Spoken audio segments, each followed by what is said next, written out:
Fox News and a few others have investigated the truth behind the Benghazi massacre last September. Most left-wing and mainstream media outlets have spent a lot of time ridiculing the search for the truth and to discredit those who are searching to get the truth.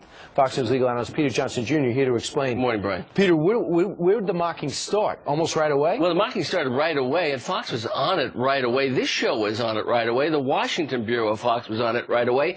And the mainstream and left-stream media said, well, you know, Benghazi's a bit of a joke in some respects. It's more subject to buffoonery and to mocking of Fox rather than covering the actual story. So time and time again, whether it was on the Colbert report, whether it was on the Daily Show, which are kind of agents of the White House in terms of being the new centurions of media enforcement, they said, well, let's make fun of Bret Baier. Let's make fun of Jennifer Griffin. Let's make fun of Peter Johnson. Let's make fun of Fox and Friends. Let's make it seem like the whole thing is a joke. And let's take a look at Bill Maher on HBO.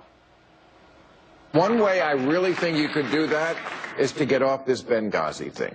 To me, this would be the clearest signal from sane conservatives that they have turned this corner, because I still do not know what the scandal is. I do not know what the point of it is. I do not know what Obama's fiendish plot was.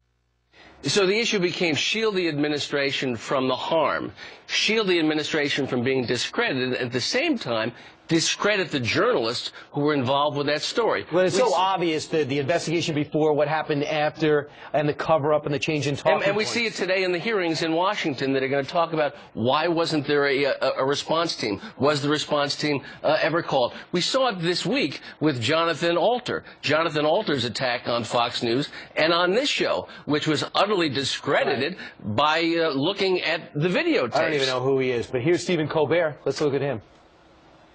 But ultimately, the question is, how many questions do we have to ask before voters forget President Obama killed Osama bin Laden? We'll be right back. And that was the meme. That was the whole point. Say, oh, you know, we lost Mr. Woods, Mr. Smith, Mr. Doherty, and Ambassador Stevens, but it really doesn't matter, because in the end, President Obama got bin Laden, and he deserved your vote. Today, the American people are going to begin to hear the truth of what happened in Benghazi. At least 3 whistleblowers. And the media's been hiding all these 8 months. Peter, thanks so much. Good to see you, Brian. Back to wrap.